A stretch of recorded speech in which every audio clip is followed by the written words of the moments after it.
Oras sa buong Pilipinas, 11 minuto makalipas ang ika-8 ng umaga at narito na ang mga balita sa oras na ito. Lalaki patay matapos makuryente sa mataas na kahoy, Batangas. At ika-14 na kaso ng monkeypox na itala naman sa bayan ng Balayan, Batangas.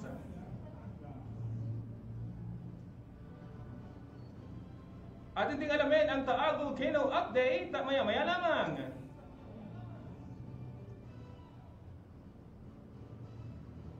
Sa detalye ng mga balitang yan, ka-Vibes, patay nga ang isang 34 anyos na lalaki matapos makuryente sa Purok 1, Barangay Manggahan, Mataas na Kahoy, Batangas, Miyerkules ng hapon, Agosto 28. Kinilala ang biktima na si alias June, residente ng Barangay Muzon, San Luis, Batangas. Ayon sa investigasyon ng otoridad, nag-aayos ng security camera ang biktima nang biglang makuryente at mahulog sa hagdanan. Nagtamo ng pinsala sa katawan ng biktima na kaagad namang isinugod sa pinakamalapit na paggamutan, subalit idineklara ring dead on arrival.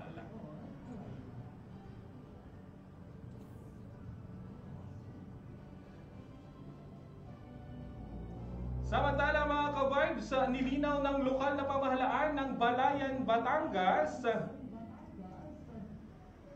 na hindi sila magpapatupad ng lockdown sa kabila ito ng maitala ang pinakabagong kaso ng monkeypox sa kanilang bayan matapos ang ilang pagsusuri. Ayon kay Balayan Mayor Emmanuel Fronda II, hindi dapat maapektuhan ang buong operasyon ng kanilang lugar. Ang mahalaga aniya ay natukoy agad ang pasyente at ang mga taong nagkaroon ng close contact dito. Nabatid na ang kaso ng naturang virus sa Balayan ay pang-14 na recorded case sa bansa at kauna-unahan sa Calabarzon Region na isa umanong 12 anyos na batang lalaki.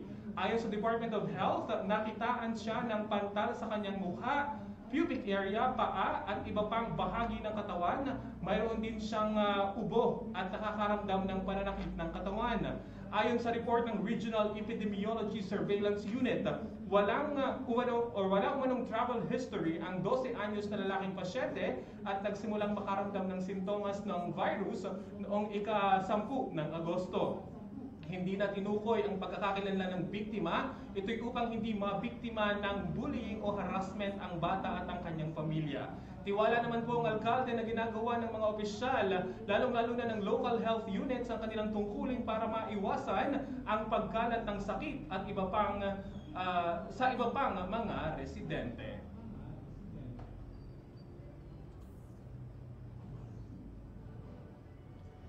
Samantala mga ka-Vibes, Taal Volcano Update.